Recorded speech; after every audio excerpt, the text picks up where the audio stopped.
देखिए, मैंने पूछा तुम्हें कभी हमारी याद आती थी गया? सच कहना। गया झेपता हुआ बोला, मैं आपको याद करता हुजूर, किस लायक हूँ? भाग में आपके साथ कुछ दिन खेलना बदा था, नहीं मेरी क्या गिनती। मैंने कुछ उदास होकर कहा, लेकिन मुझे तो बराबर तुम्हारी याद आती थी। तुम्हारा वह डंडा जो तुमने तान कर जताया था, याद है ना? गया ने पछताते हुए कहा, वह लड़कपन था सरकार, उसकी याद न दिलाओ। वाह, वह मेरे बाल जीवन की सबसे रसीली याद है। तुम्हारे उस डंडे में जो रस था, वह तो अब न आदर सम्मान में पाता हूँ न धन में। कुछ ऐसी मिठास थी उसमें कि आज तक उससे मन मीठा होता रहता है।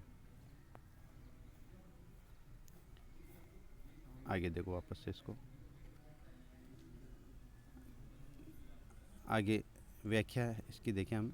कथानायक कह रहे हैं कि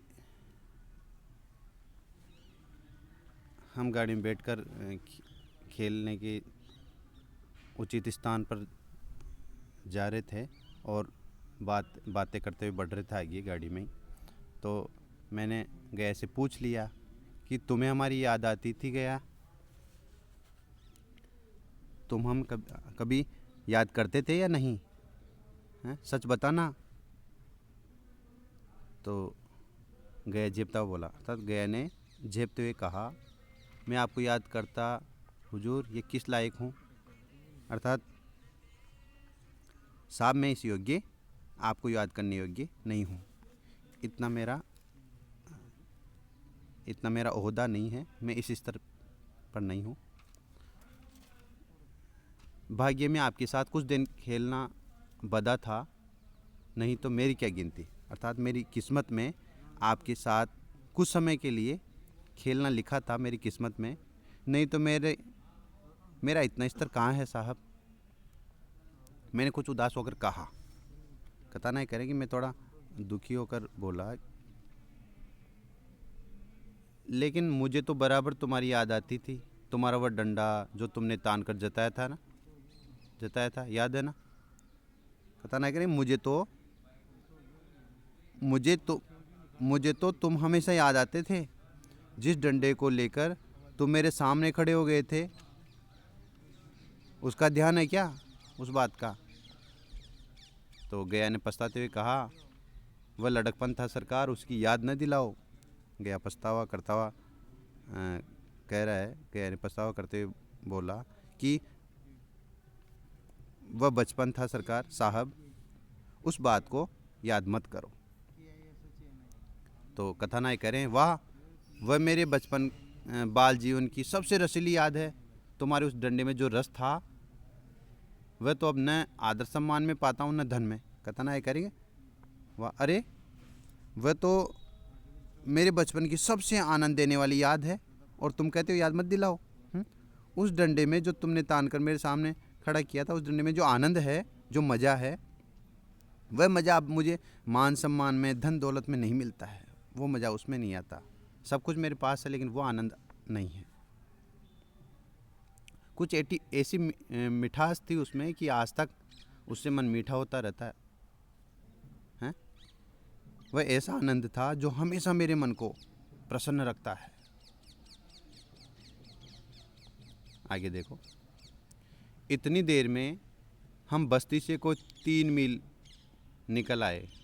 चारों तरफ सन्नाटा था। पश्चिम और कोसों तक भीमताल फैला हुआ है, जहां आकर हम किसी समय कमल पुष्प तोड़ ले जाते थे और उसके झुमके बनाकर कानों में डाल लेते थे। जेठ की संध्या केसर में डूबी चली आ रही है। मैं लपक कर एक पेड़ पर चढ़ गया और एक टहनी काट लाया। चटपट गुल्ली डंडा बन गया। खेल शुरू हो गया। मैंने गुच्ची में गुल्ली रखकर उछाली। गुल्ली गया के सामने से निकल गई। उसने हाथ लपकाया जैसे मछली पकड़ रहा हो। गुल्ली उसके सामने उसके पीछे जाकर गिरी। ये वही गया है जिसके हाथों में गुल्ली जैसे आप ही जाकर बैठ जाती थी। वह दाहिने बाएं कहीं हो, गुल्ली उसकी हथेली में ही पहुंचती थी। जैसे गुल्लियों का वशीकरण डाल देता हो, गुल्लियों पर वशीकरण डाल देता हो। नई गुल्ली, पुरानी गुल्ली, छोटी गुल्ली, बड़ी गुल्ली, नोकदार गुल्ली, सपाट गुल्ली सभी उससे मिल जाती थी। जैसे उसके हाथों में कोई चुंबक हो, गुल्लियों को खींच लेता हो। लेकिन आज गुल्ली को उससे वह प्रेम नहीं रहा। फिर मैंने पदाना शुरू किया। मैं तरह तरह की धांधलियाँ कर रहा था। अभ्यास की कसर बेईमानी से पूरी कर रहा था। खुच जाने पर भी डंडा खेले जाता था। हालांकि शास्त्र के अनुसार गया की बारी आनी चाहिए थी।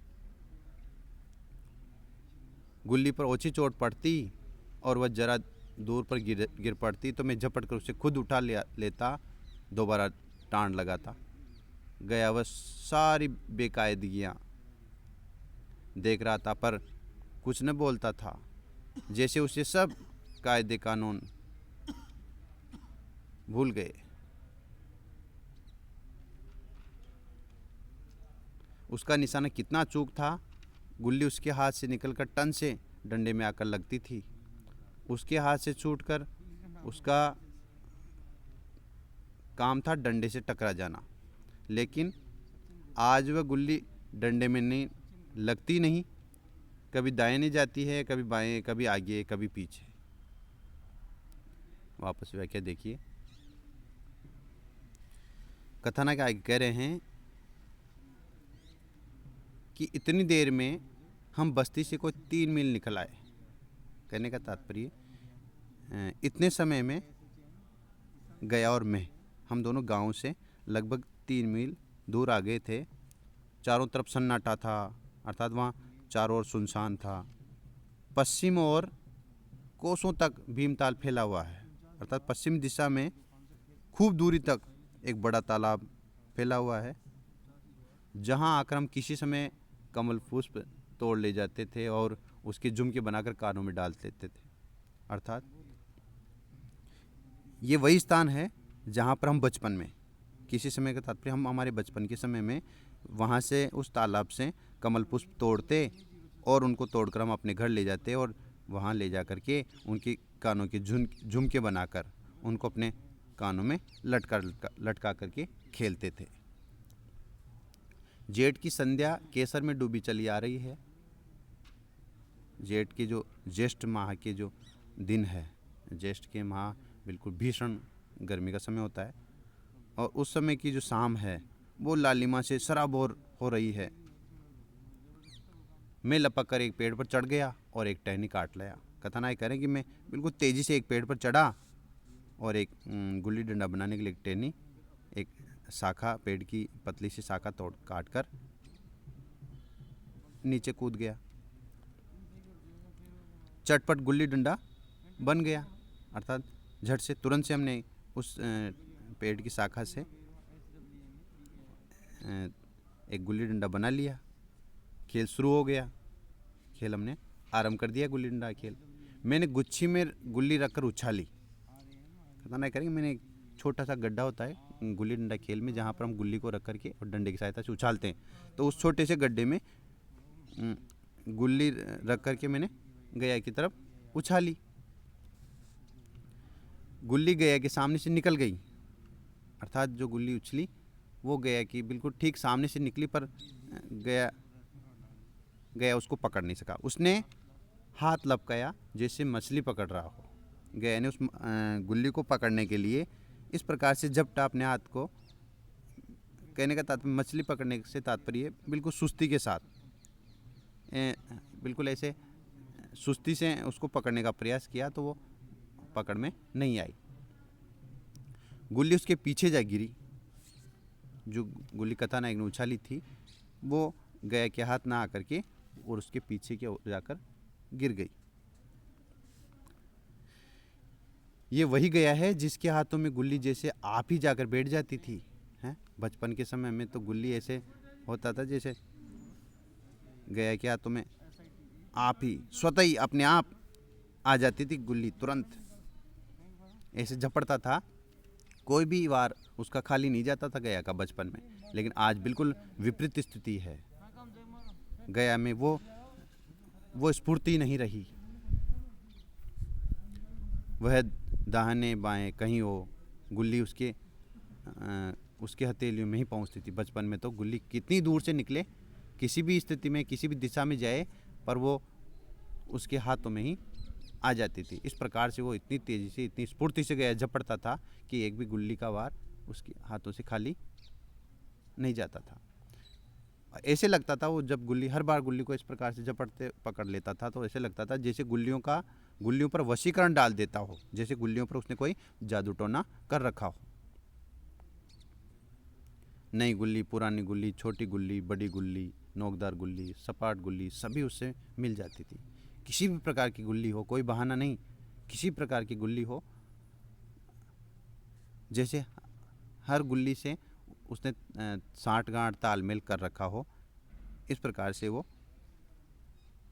उसके हाथों में आ जाती थी। ऐसे लगता था जैसे जब भी हर वार को, हर गुल्ली को वो पकड़ लेता था, ऐसे लगता जैसे उसके हाथों में कोई चुंबक हो, गुल्लियों को खींच लेता हो। लेकिन आज गुल्ली को उससे वह प्रेम नहीं रहा। लेकिन आज एक भी गुल्ली को वो पकड़ नहीं पा रहा। तो ऐसे लग रहा है जैसे बचपन में तो इस प्रकार जब पड़ता था जैसे कोई चुंबक लोहे को पकड़ लेता है, उस प्रकार से उसके हाथ तो चुंबक की तरह थे, गुल्ली लोहे की तरह, तो तुरंत उसके हाथ में आ जाती जैसे लगता था। लेकिन आज एक भी गुल्ली के वार को नहीं पकड़ रहा है। ऐसा लग रहा है जैसे गुल्लियों का लगाव ही गए ऐसे नहीं रहा। फिर तो मैंने पदाना शुरू किया,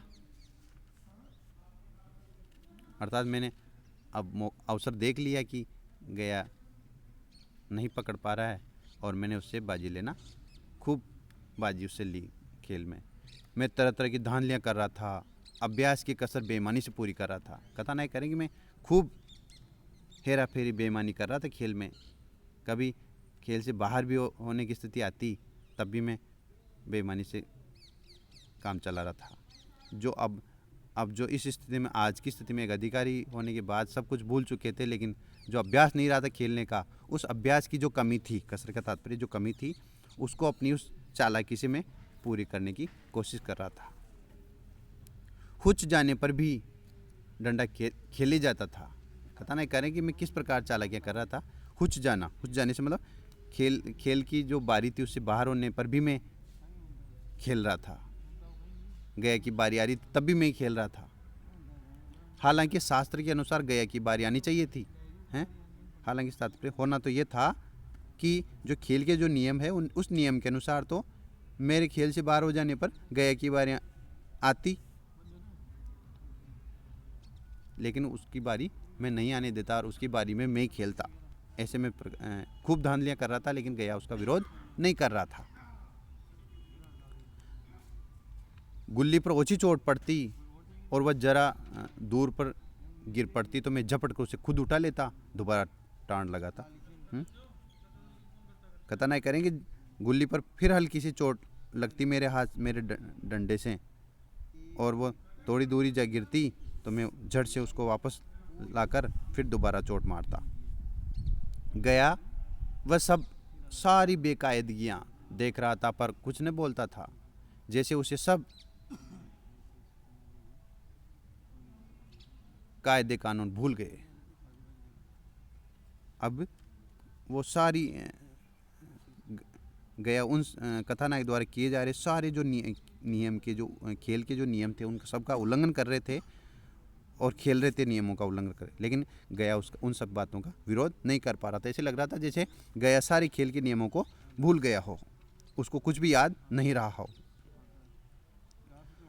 उसका निशाना कितना अचूक था, अर्थात बचपन में तो कभी भी वो उसका निशाना चूकता नहीं था। लेकिन कैसे नहीं चूकता था? गुल्ली उसके हाथ से निकलकर टन से डंडे में आकर लगती थी। जब वो गुल्ली को गया फेंकता था बचपन के समय, तो हर गुल्ली का वार खाली नहीं जाता था, वो तुरंत डंडे से टकराती थी और सामने खेलने वाला खेल से बाहर हो जाता था। उसके हाथ से छूट कर उसका काम था डंडे से टकरा जाना, लेकिन आज वह गुल्ली डंडे से लगती ही नहीं। बचपन में तो गुल्ली जब गया के हाथ से छूट कर वापस जब गया वापस फेंकता था वार गुल्ली को, तो वो छूट करके सीधी इसी उद्देश्य से वो जाती थी, जैसे गया ने हाथ से छोड़ा हो तो गुल्ली को डंडे से टकराना ही है, इसी उद्देश्य से वो जाकर टकरा जाती थी। लेकिन आज तो एक भी गया द्वारा फेंकी हुई गुल्ली डंडे से टकरा ही नहीं रही है, बिल्कुल भी नहीं लग रही है। कभी दाहिनी जाती है, कभी बाएं, कभी आगे, कभी पीछे।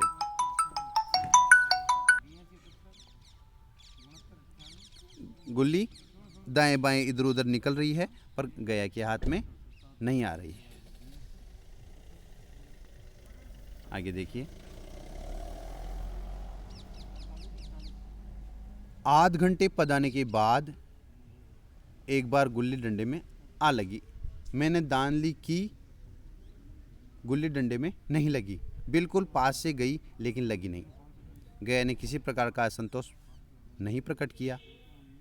गया ने कहा नहीं लगी होगी, डंडे में लगती तो क्या मैं बेईमानी करता?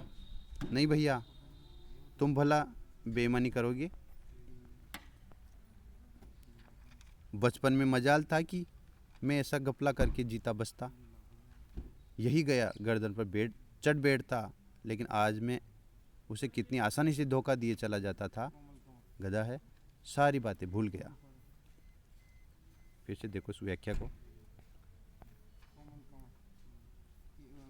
आगे कथानायक कह रहे हैं कि आध घंटे पधाने के बाद आज एक बार गुल्ली डंडे में आ लगी। आधे घंटे तक मैं गया से खेल में बाजी लेता रहा, खूब धांधलियाँ बेईमानियाँ करता रहा और खेलता रहा।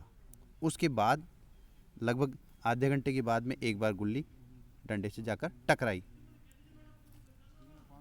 तो होना तो ये था कि मैं खेल से बाहर हो जाता, गया की बारी आनी चाहिए थी। मैंने धांधली की और धांधली करते हुए, मैंने बेईमानी करते हुए गया से कहा कि गुल्ली डंडे में नहीं लगी है, डंडे से नहीं लगी है, डंडे से नहीं टकराई है, बिल्कुल नज़दीक से गई है लेकिन गुल्ली डंडे से टकराई नहीं है। मैंने इस प्रकार कह दिया बेईमानी करते हुए। गया ने किसी प्रकार का असंतोष प्रकट नहीं किया, अर्थात गया ने बिल्कुल भी उस बात पर नाराज़गी नहीं जताई, विरोध नहीं किया उस बात का। गया ने उल्टा क्या कहा? गया ने कहा न लगी होगी। गया ने तो स्वीकार करते हुए कहा हाँ हो सकता है नहीं लगी हो। कथानायक कह रहे हैं कि डंडे में लगती तो क्या मैं बेईमानी करता? वो उस बेईमानी को छुपाने के लिए और स्पष्टीकरण दे रहे हैं, बिना पूछे ही। गया स्पष्टीकरण नहीं मांग रहा, तब भी कथानायक कहते जा रहे हैं अरे भाई इसमें लगती तो मैं गया, क्या मैं तेरे साथ बेईमानी इस प्रकार तुम्हें झूठ थोड़ी कहता भाई लग गई, नहीं लगी है, लगी नहीं है, लगती तो झूठ थोड़ी बोलता। कथानायक ने ऐसे कहा गया से।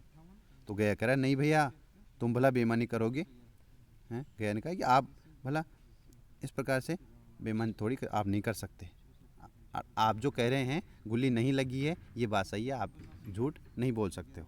इस प्रकार गया ने बिना दबाव के ही उस बात को स्वीकार, कथानायक द्वारा बेईमानी करने पर भी गया ने उसको उस बात का विरोध नहीं किया और जैसा कथानायक ने कहा वैसा ही गया ने स्वीकार कर लिया।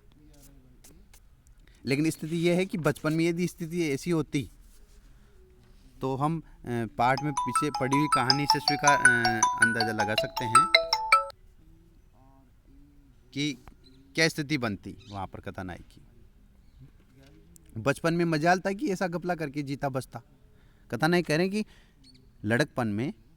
लड़कपन के समय में मेरी इतनी हिम्मत में इतना साहस कर सकता था कि इस प्रकार गड़बड़ करके जीवित रह जाता। अर्थात मुझे कथानायक जीवित नहीं छोड़ता।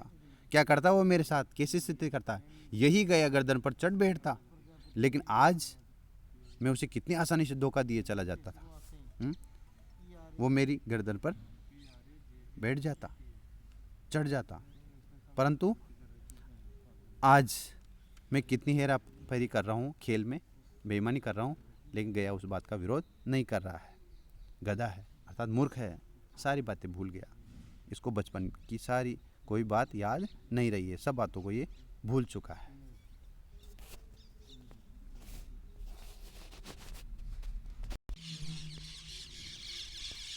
आगे देखो, सहसा गुल्ली फिर डंडे से लगी और इतने जोर से लगी जैसे बंदूक छूटी हो। इस प्रमाण के सामने अब किसी तरह की धांधली करने का साहस मुझे इस वक्त भी न हो सका। लेकिन क्यों न एक बार सबको झूठ बताने की कोशिश करूं, चेष्टा करूं। मेरा हर्ज ही क्या है? मान गया तो वाह वाह, नहीं तो दो चार हाथ पदना ही तो पड़ेगा। अंधेरे का बहाना करके जल्दी से गेला छुड़ा लूँगा, फिर कौन दावत देने आता है। गया ने विजय के उल्लास में कहा, लग गई। टन से बोली। मैंने अनजान बनने की चेष्टा करके कहा, तुमने लगते देखा? मैंने तो नहीं देखा। टन से बोली है सरकार, और जो ईंट से लग गई हो। मेरे मुंह से ये वाक्य उस समय कैसे निकला, इसका मुझे खुद आश्चर्य है। इस सत्य को झुठलाना वैसा ही था जैसे दिन को रात बताना। हम दोनों ने गुल्ली को डंडे में जोर से लगते देखा था, लेकिन गया ने मेरा कथन स्वीकार कर लिया।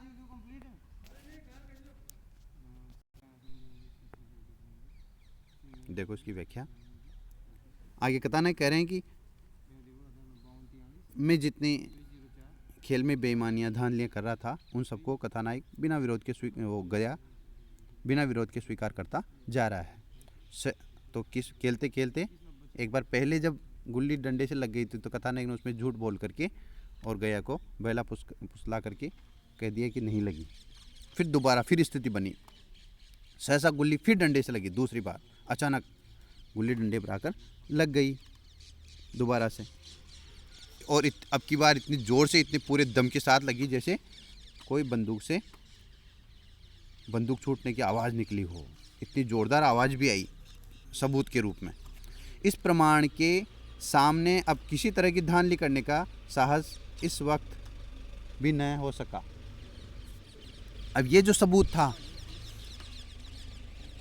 उसके सामने अब कोई भी किसी प्रकार की बेईमानी, हेराफेरी करने की हिम्मत इस समय नहीं कर पाया। परंतु मैंने सोचा अब ये तो साफ साफ दिख रहा है कि गुल्ली डंडे से लगी है, स्पष्ट है।